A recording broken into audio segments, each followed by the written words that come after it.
नमस्कार दोस्तों, स्वागत है आप सभी का पाथफाइंडर की फिजिकल ज्योग्राफी की लेक्चर सीरीज में, जिसमें कि आज मैं आपके साथ डिस्कस करने वाला हूं लेक्चर नंबर 21 को, जिसमें कि हम लोग डिस्कस करेंगे the very very important and the crucial topic of temperate cyclones. इस लेक्चर में हम लोग केवल टेम्परेट साइक्लोन्स की ही बात नहीं करने वाले हैं, बल्कि साथ ही में हम लोग साइक्लोन्स की भी एक इंट्रोडक्शन आपको देने वाले हैं कि एग्जैक्टली साइक्लोन्स क्या होते हैं, वो किस किस तरह के आपको देखने को मिलते हैं, और उसके बाद हम लोग आगे मूव ऑन करेंगे and we will talk about the very important topic of temperate cyclones. लेकिन शुरू करने से पहले मेरी आपसे एक रिक्वेस्ट है कि अगर आपने इसके पहले जो हमने लेक्चर नंबर 19 और जो लेक्चर नंबर 20 है जेट स्ट्रीम्स का और फ्रंट्स का, अगर उसको आपने अभी तक कवर नहीं किया है तो प्लीज जाके उसको डेफिनेटली देखें, बिकॉज वो दोनों के दोनों लेक्चर्स इस पर्टिकुलर लेक्चर को समझने के लिए काफी ज्यादा रेलेवेंट माने जाते हैं। तो चलिए शुरू करते हैं मेरे साथ। मेरा नाम है अनिरुद्ध। इस लेक्चर की पीडीएफ को आप लोग डाउनलोड कर सकते हैं यहां पर दिए गए टेलीग्राम चैनल के माध्यम से। इसके अलावा आप लोग जुड़ सकते हैं using this particular handle on the Unacademy app as well.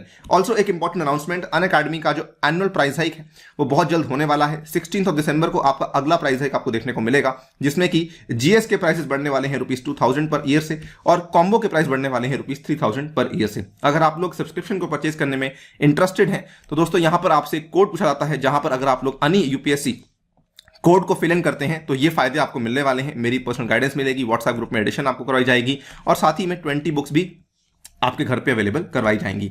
इसके साथ ही में ये वाले डेडिकेटेड बैचेस आपके लिए अवेलेबल करवाए जाएंगे, जिसमें कि आप लोग एनसीईआरटी की तैयारी कर सकते हैं या फिर एडवांस्ड बैचेस की भी आप लोग तैयारी यहां पे कर सकते हैं 2022 और 2023 की तैयारी के लिए, अगर आप लोग यहां पे एस्पायर कर रहे हैं। साथ ही में ये वाला बैच मेरे द्वारा अवेलेबल करवाया जाएगा, जो कि कल शुरू होने वाला है वेडनेसडे 15 दिसंबर, जिसमें कि हम लोग साइंस एंड टेक की एक नई अप्रोच आपके सामने पेश करेंगे।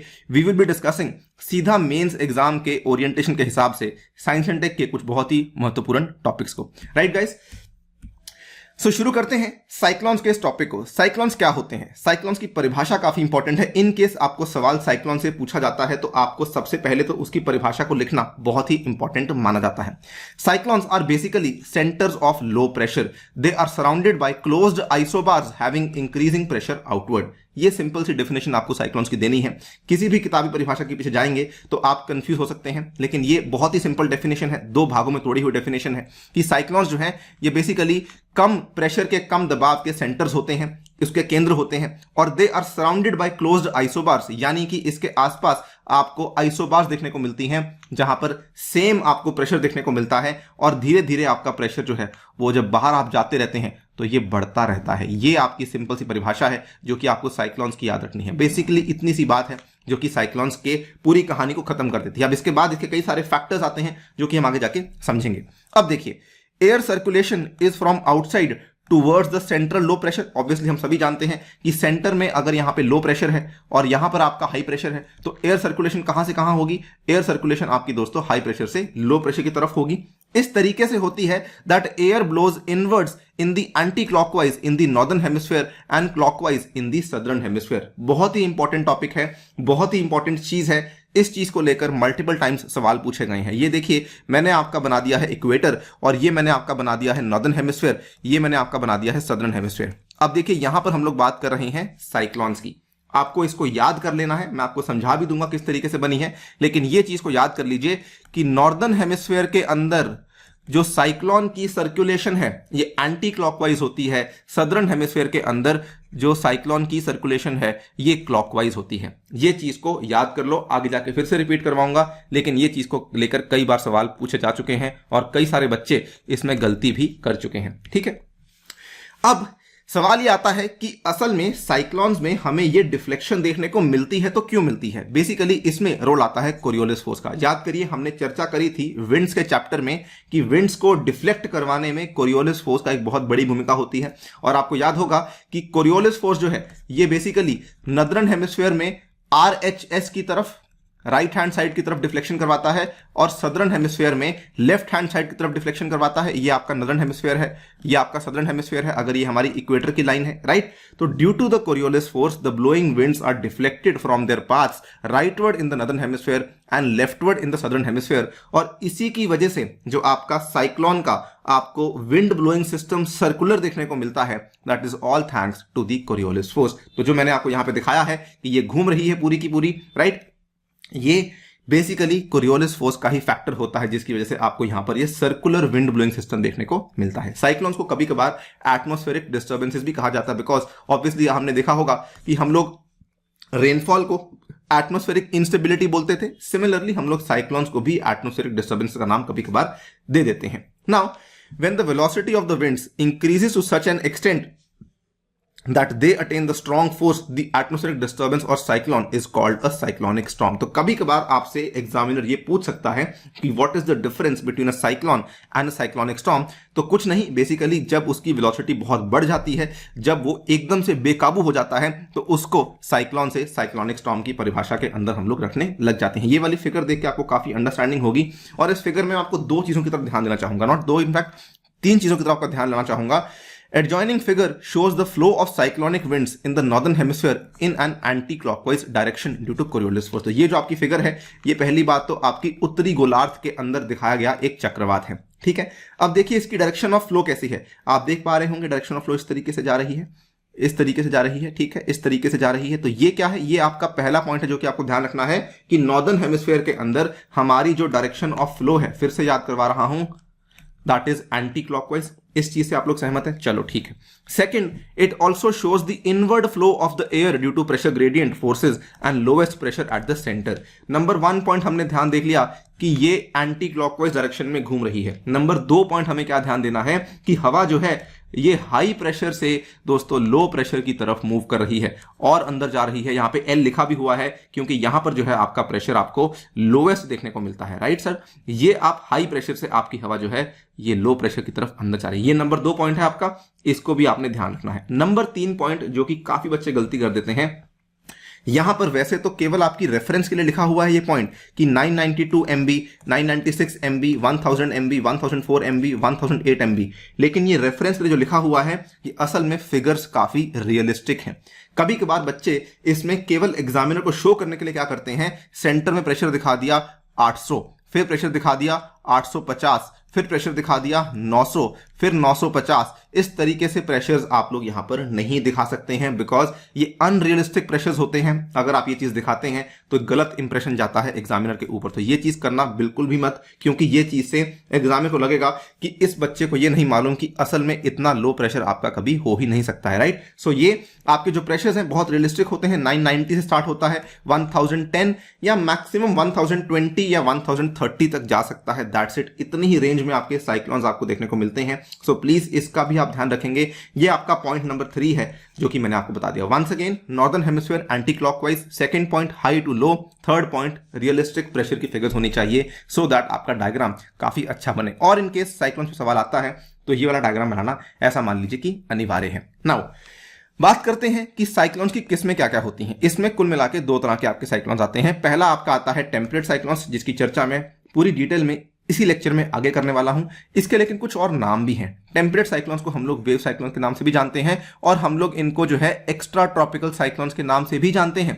नंबर 2, इसके जो है ट्रॉपिकल साइक्लोन्स होते हैं। This is also the kind of the cyclones जिसकी स्टडी हम लोग करेंगे आने वाले लेक्चर्स के अंदर। आज फोकस करने वाले हैं टेम्परेट साइक्लोन्स के ऊपर, लेकिन एक ब्रीफ आइडिया आपको देना चाहता हूं।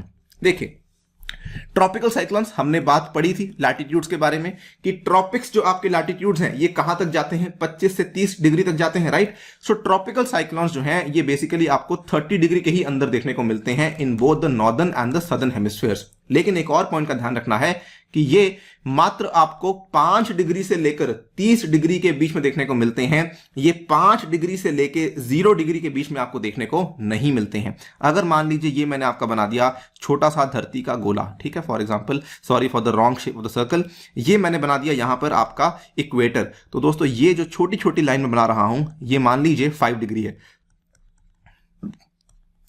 5 डिग्री एंड 5 डिग्री, राइट। अब यहां से लेकर 5 से लेकर 30 तक, यहां 5 से लेकर 30 तक, तो जो आपके ट्रॉपिकल साइक्लोन्स आपको देखने को मिलेंगे, ट्रॉपिकल साइक्लोन्स आपको देखने को मिलेंगे कहां पर, ये देखिए, ये आपके ट्रॉपिकल साइक्लोन्स आपको देखने को मिलते हैं, दैट्स इट, ठीक है। जो ये बीच वाला पार्ट मैंने आपको यहां पे नहीं मार्क किया है, ये वाला पार्ट, ठीक है, ये नीले रंग से मार्क कर रहा हूं, ब्लू कलर से मार्क कर रहा हूं। ये कौन सा पार्ट है, 5 डिग्री नॉर्थ से लेकर के 5 डिग्री साउथ तक, यहां पर आपको ट्रॉपिकल साइक्लोन्स देखने को नहीं मिलते हैं। कारण क्या है, क्योंकि यहां पर कोरियोलिस फोर्स ही एग्जिस्ट नहीं करता। अगर दोस्तों कोरियोलिस फोर्स एग्जिस्ट नहीं करेगा तो भाई डिफ्लेक्शन कैसे होगी, जो हमने आपको यहां बताया कि ये आरएचएस और एलएचएस होता है because of lack of Coriolis force आपकी डिफ्लेक्शन देखने को नहीं मिलती एंड देयरफॉर आपके यहां पर कोई साइक्लोन्स आपको देखने को नहीं मिलते हैं। समझ आई बात। नंबर 2, टेम्परेट साइक्लोन्स की बात करें तो अगेन बात करेंगे लैटिट्यूड की, तो यहां पर फिर से वही वाली चीज को देख लीजिए कि अगर आप देखेंगे यहां पर हमने बना दिया एक छोटा सा अगेन धरती का गोला और यहां पर हम लोग देख लेते हैं कि ये आपका इक्वेटर है, ठीक है। यहां पर हमने दिखाना है कि ये 30 डिग्री या फिर 35 डिग्री से लगभग लेकर 65 डिग्री के बीच में आपको देखने को मिलते हैं। यही वाला एरिया होता है टेम्परेट का, हमने बात करी हुई है। तो ये वाला जो आपका एरिया है, ठीक है, ये वाला जो आपका एरिया है यहां पर आपको देखने को मिलते हैं your temperate cyclones. That's it. इतनी सी बात आपको यहां पे ध्यान रखनी है। 35 और 65 दोनों हेमिस्फीयर्स में आपके ये वाले टेम्परेट साइक्लोन्स की एग्जिस्टेंस आपको देखने को मिल जाती है। Now important to note, temperate cyclones क्योंकि ये ट्रॉपिकल साइक्लोन्स के बाहर देखने को मिलते हैं इसीलिए इनको एक्स्ट्रा ट्रॉपिकल साइक्लोन्स भी कहा जा सकता है। इस बात से आप लोग सहमत हैं, ठीक है। और ये जो इनकी इंटेंसिटी होती है असल में विंटर्स में काफी बढ़ जाती है। इसका रीजन क्या है? बिकॉज असल में टेम्परेट साइक्लोन्स का जो जन्म है ये दो कंट्रास्टिंग एयर मासेस की वजह से होता है। और याद कीजिए मैंने टेम्परेचर के चैप्टर में आपको समझाया था कि जो दो एयर मासेस के बीच में या फिर दो अलग अलग एयर के मास के बीच में जो आपका डिफरेंस इन टेम्परेचर है, जो रेंज होती है, वो सर्दियों में बढ़ जाती है। गर्मियों में रेंज उतनी ज्यादा नहीं होती, लेकिन क्योंकि सर्दियों में जो डेल्टा टी है वो काफी बढ़ जाता है, हेंस आपकी इंटेंसिटी ऑफ टेम्परेट साइक्लोन्स भी यहां पर काफी ज्यादा बढ़ जाती है। तो they are formed in the regions extending between 35 to 65 degree latitudes in both the hemispheres due to the convergence of two contrasting air masses. चिंता मत करें, आगे जाके डिटेल में समझाऊंगा इसके बारे में। अभी केवल इतना जान लीजिए कि ट्रॉपिकल साइक्लोन्स 5 से 30 के बीच में बनते हैं, ठीक है, और 35 से 65 के बीच में बनते हैं टेम्परेट साइक्लोन्स, राइट। ये बेसिक जानकारी है। अब हम दोनों साइक्लोन्स को वन बाय वन करके डिस्कस करने वाले हैं इन 9 हेड्स के अंदर। पहले आपके साथ मैं जो आज के लेक्चर में डिस्कस करूंगा that is the temperate cyclones. पहले उसकी परिभाषा देखेंगे, फिर देखेंगे उसकी एटमॉस्फेरिक और सरफेस कंडीशंस क्या क्या होती हैं जिसके तहत वो यहां पे जन्म लेता है, फिर उसकी हॉरिजॉन्टल एक्सपेंशन, उसकी vertical expansion, source of energy, उसकी movement, evolution, development, predictability and distribution. ये 9 हेड्स के अंदर ये डिस्कशन मैं आपके साथ करने वाला हूं। चलिए शुरू करते हैं। Number 1 point, definition. अभी देख कर आए हैं, कोई दिक्कत वाली बात नहीं है। ये इनकी जो फॉर्मेशन है कहां पर होती है? They are formed due to convergence of the contrasting air masses in the mid latitudes. Mid latitudes कौन से होते हैं? 35 to 65 होती है। ये इनकी बेसिक डेफिनेशन है। अगर मान लीजिए एग्जामिनर आपको सवाल पूछता है कि आपको टेम्परेट साइक्लोन्स के ऊपर एक शॉर्ट नोट लिखना है, तो सबसे पहले साइक्लोन्स के बारे में ब्रीफली बताएंगे। Cyclones are centres of low pressure, ठीक है, जिसमें कि आपकी हवा जो है वो बाहर से अंदर आती है। उसके बाद temperate cyclones are a type of cyclones which are formed due to convergence of contrasting air masses in mid latitudes. ये 2 पॉइंट्स हो गए, दैट्स इट। आपकी टेम्परेट साइक्लोन डेफिनेशन यहां पे खत्म हो जाती है। थर्ड पॉइंट आप देना चाहते हैं, दे सकते हैं कि इनकी जो इंटेंसिटी है और इनकी जो फ्रीक्वेंसी है ये काफी बढ़ जाती है during the winters because thermal contrast is actually very very high during the winter seasons. Number 1 point खत्म हो गया। Number 2 point, atmospheric and surface conditions associated with the origin of temperate cyclones की। ये वाले जो साइक्लोन्स हैं ये basically पैदा कब होते हैं, कैसे होते हैं? याद कीजिए मैंने बात करी थी फ्रंट्स के चैप्टर में about something called as frontogenesis. अगर आप फ्रंटोजेनेसिस को समझ जाते हैं तो बेसिकली टेम्परेट साइक्लोन समझना आपके बाएं हाथ का खेल है। क्यों? बिकॉज फ्रंटोजेनेसिस में क्या हो रहा था? फ्रंटोजेनेसिस में आपकी बेसिकली ये देखिए 3 अलग अलग तरह की, ये आपकी 2 अलग अलग तरह की एयर मासेस हैं जो कि आमने सामने से आ रही थी। हमने क्या बताया था कि ये वार्म एयर मास है, ये कोल्ड एयर मास है। अगर ये वार्म एयर मास है तो इसका टेम्परेचर, इसका ह्यूमिडिटी, इसका प्रेशर अलग होगा। अगर ये कोल्ड एयर मास है, इसका टेम्परेचर, इसका ह्यूमिडिटी, इसका प्रेशर अलग होगा। इस बात से सहमत है आप लोग? अब ये वार्म एयर मास आगे जाके ऊपर को राइज करेगा इस पर्टिकुलर इंक्लाइंड जोन के अलोंग, जो कि आपका फ्रंट का हिस्सा था। तो ये आपका जो वार्म एयर मास है ये इसके ऊपर राइज करना शुरू कर देगा और यही चीज होती है टेम्परेट साइक्लोन्स के अंदर। लेकिन ये एक फ्रंट को राइज करने के लिए आपके जो एयर मासेस का कंडीशंस हमने क्या क्या बताई थी? नंबर 1 कंडीशन हमने बोली थी कि भाई सबसे पहले तो 2 अपोजिंग एयर मासेस का होना जरूरी है जिसके अंदर कंट्रास्टिंग प्रॉपर्टीज होनी चाहिए, टेम्परेचर की, प्रेशर की, डेंसिटी की और ह्यूमिडिटी की। नंबर 1 पॉइंट कि आपके 2 एयर मासेस अपोजिंग होने चाहिए जिनके अंदर जो प्रॉपर्टीज हैं वो अलग अलग होनी चाहिए। नंबर 1 पॉइंट। नंबर दूसरा पॉइंट, दोनों के दोनों air masses they must move in the face to face direction. Obvious सी बात है कि भाई अगर आपके air masses face to face move करने की जगह एक दूसरे से दूर मूव करेंगे, अगर एक ऐसे जा रहा है और एक ऐसे जा रहा है, तो फिर तो कभी ये आपस में कन्वर्ज नहीं करेंगे। एक दूसरे से दूर जा रहे हैं तो कभी कन्वर्जेंस नहीं होगी, राइट सर। हेंस ये वाली आपकी दोनों कंडीशंस पूरी होनी चाहिए। सो बेसिकली सिंपल भाषा में कहें, frontogenesis is a pre condition for the formation of temperate cyclones. Front form होगा, टेम्परेट साइक्लोन फॉर्म होगा। फ्रंट फॉर्म नहीं होगा, टेम्परेट साइक्लोन फॉर्म ही नहीं होगा। So once again, frontogenesis is basically a pre condition for the formation of the temperate cyclones. Hence we can also say that the conditions which are necessary for the development of a front are also necessary for the development of a temperate cyclone। इससे ज्यादा simple हम इस कहानी को नहीं कर सकते हैं। आपके सामने है बिल्कुल सेम स्लाइड मैंने कॉपी पेस्ट करी है वहां से यहां पर, कि भाई जो चीजें आपकी फ्रंटोजेनेसिस के लिए रिक्वायर्ड हैं वही चीजें आपको रिक्वायर्ड है यहां पर, किसके लिए? टेम्परेट साइक्लोन्स की फॉर्मेशन के लिए। नंबर दूसरा पॉइंट आपका यहां पे खत्म हो जाता है। अब हमने क्या करवा दिया? परिभाषा समझ ली, हमने इसका फॉर्मेशन करवा दिया। फॉर्मेशन होने के बाद अब समझते हैं कि भाई इसका हॉरिजॉन्टल और वर्टिकल एक्सपेंशन कैसे है। अब बताइए आप मुझे कि ये जो फ्रंट्स होते हैं, हमने क्या देखा था कि ये एयर मासेस की मदद से बनते हैं। और एयर मास के चैप्टर में याद कीजिए, लेक्चर नंबर 18 में मैंने बात करी थी कि भाई एयर मास के चैप्टर में एयर मास का जो हॉरिजॉन्टल एक्सपेंस है बहुत ज्यादा होता है। दो बड़े बड़े एयर मासेस इस तरीके से मिल रहे हैं, बहुत बड़ा एरिया कवर करेंगे। अगर एयर मासेस बड़ा बड़ा एरिया कवर करेंगे तो दोस्तों फ्रंट भी तो बड़ा बड़ा एरिया कवर करेगा, और अगर फ्रंट बड़ा बड़ा एरिया कवर करेगा तो आने वाला टेम्परेट साइक्लोन भी बड़ा बड़ा एरिया कवर करेगा। So temperate cyclones cover the large area as these are formed due to the convergence of the large contrasting air masses. कभी कभार तो टेम्परेट साइक्लोन्स इतने बड़े होते हैं, इतने एक्सटेंसिव होते हैं कि ये आप देख लीजिए 1 मिलियन स्क्वायर किलोमीटर तक का एरिया भी कवर कर लेते हैं। 10 लाख स्क्वायर किलोमीटर तक का एरिया भी टेम्परेट साइक्लोन्स कवर कर लेते हैं। ये आपकी बात थी किसकी? हॉरिजॉन्टल एक्सपेंशन की। अब सेकेंड पॉइंट, वर्टिकल एक्सपेंशन भी देख लेते हैं कि भाई ऊपर कितना जाते हैं। यार एयर मासेस कितना ऊपर जाएंगे? क्या एयर मास कभी भी आपके ट्रोपोपॉज के ऊपर चला जाएगा? कभी नहीं जाएगा।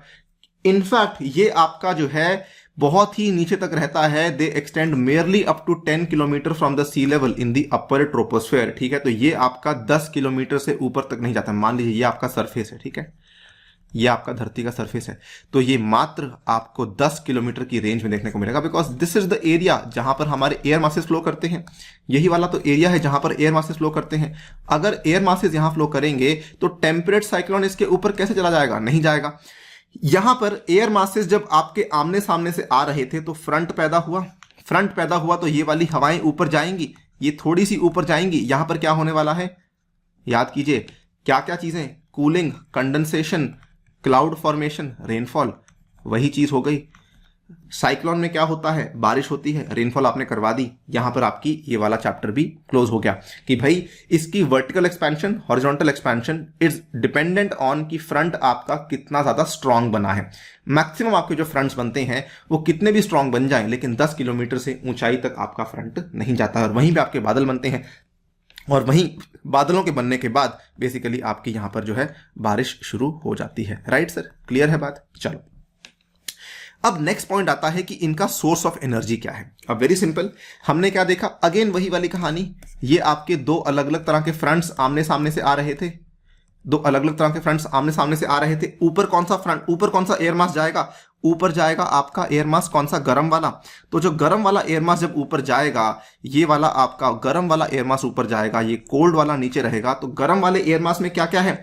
गर्म वाले एयर मास में टेम्परेचर है, ह्यूमिडिटी है और डेंसिटी है। राइट, टेम्परेचर है, ह्यूमिडिटी, डेंसिटी है। जब ये ऊपर जाएगा ये आगे जाके बादल बनाएगा। Remember the chapter we covered in relative humidity कि जब आपका कोई गर्म एयर मास ऊपर जाता है तो उसकी कूलिंग होती है, कंडेंसेशन होती है, क्लाउड फॉर्मेशन होती है और रेनफॉल होती है। तो भाई क्योंकि इसके अंदर मॉइस्चर था, ये वाला मॉइस्चर आगे जाके वो वाले क्लाउड्स बनाएगा जो कि मॉइस्चर लेडन क्लाउड्स होंगे। वो वाले मॉइस्चर लेडन क्लाउड्स आपके आगे जाके बारिश करवाएंगे। आप देख सकते हैं this moisture becomes the source of cooling, condensation, cloud formation and rainfall. Moisture is present in the hot, humid and the lighter air mass, यानी कि warm air mass. This is the main source of energy in the temperate cyclones. Since source of energy in the temperate cyclones is the moisture present in the warm air mass, they can occur and develop over both the oceanic and the continental surface। अब देखिए, आप simple सी बात को समझिए, मैं थोड़ा आगे लेके जा रहा हूं। ये आपके सामने मैप है। ये जो आप देख रहे हैं काले वाली जो लाइंस आपको दिखाई जा रही हैं, ये आपकी टेम्परेट साइक्लोन्स की लाइंस हैं। These are the lines which you can see, जो कि टेम्परेट साइक्लोन डिपेक्ट करती हैं। अब देखिए, जो आपकी एयर मास की कन्वर्जेंस है वो यहां पर भी हो सकती है। ये एरिया क्या है, ये अटलांटिक ओशन का एरिया है। और जो एयर मास की कन्वर्जेंस है वो यहां पर भी हो सकती है। ये आपका कॉन्टिनेंटल एयर मास, कॉन्टिनेंटल मास है, ठीक है। कहने का मतलब ये है कि क्योंकि इसमें जो आपका सोर्स ऑफ एनर्जी है वो तो एयर मास से आ रहा है और एयर मास कहीं पर भी कन्वर्ज कर सकता है, इसीलिए temperate cyclones can be formed over both the oceanic and the continental surface. इस बात से क्या आप लोग सहमत हैं? This is a very very important point, very very crucial point. अक्सर कई सारे लोग आपको ये नहीं बताएंगे, लेकिन क्योंकि इसमें सोर्स ऑफ एनर्जी आपका वार्म एयर मास है, it is not from the continent और फ्रॉम द ओशन, ये एयर मास की ही वजह से आपका टेम्परेट साइक्लोन फॉर्म होता है। हेंस ये ओशियानिक और कॉन्टिनेंटल सरफेस दोनों के ऊपर पैदा हो सकता है। ये वाला पॉइंट प्लीज ध्यान रखिए, very very important point. Next point, इनकी मूवमेंट, और ये मूवमेंट काफी आसान है। अब देखिए, इसी में आपको दोबारा देख लीजिए, ये देखिए ये वाला एरिया कौन सा है आपका, जहां पर 35 से लेके 65 तक हमें टेम्परेट साइक्लोन देखने को मिलते हैं। दोस्तों 30 से लेके 60 डिग्री के बीच में कौन सी आपकी परमानेंट विंड्स हमें देखने को मिलती हैं? याद कीजिए, वेस्टर्लीज देखने को मिलती हैं। भाई वेस्टर्लीज किधर से आती हैं? वेस्टर्लीज इधर से आती हैं।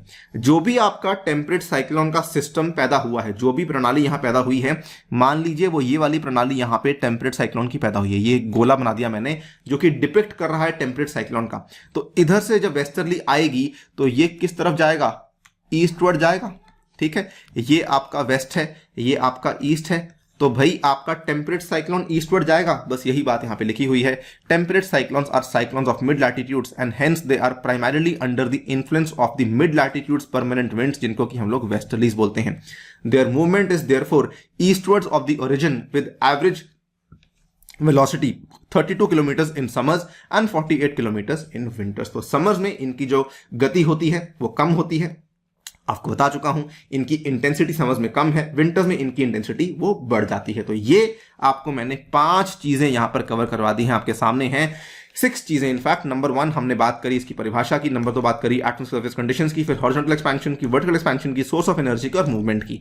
जो बची हुई 3 बातें हैं इनको मैं चर्चा करूंगा आपके साथ अगले आने वाले लेक्चर में। इसको अब एक बार ऑब्जॉर्व कीजिए, समझ लीजिए, मैंने बहुत प्यार से आपको समझाया है एंड मुझे नहीं लगता कि आपको इसमें कोई भी तकलीफ या कोई दिक्कत आने वाली है। सो प्लीज एक बार दोबारा से देखिए, पॉज करके देखिए, स्पीड कम करके देखिए, बट कोई डाउट यहां पे ना रखिए। अगर ये समझ आ गया, ट्रॉपिकल समझ आ जाएगा। अगर ये दोनों समझ आ गए, मान लीजिए कि क्लाइमेटोलॉजी का आपने पूरा निचोड़ निकाल दिया। बिकॉज जितनी भी चीजें हम लोग सीख कर आए हैं ना, टेम्परेचर की, प्रेशर की, ह्यूमिडिटी की, वगैरह वगैरह, ABCD XYZ, जो भी, वो असल में सारी की सारी चीजें साइक्लोन के एक सिंगल कॉन्सेप्ट के अंदर आके कन्वर्ज करती हैं। हेंस इसको समझना बहुत ही अनिवार्य है। समझ आ गई बात? इसी के साथ लेक्चर को समाप्त करता हूं।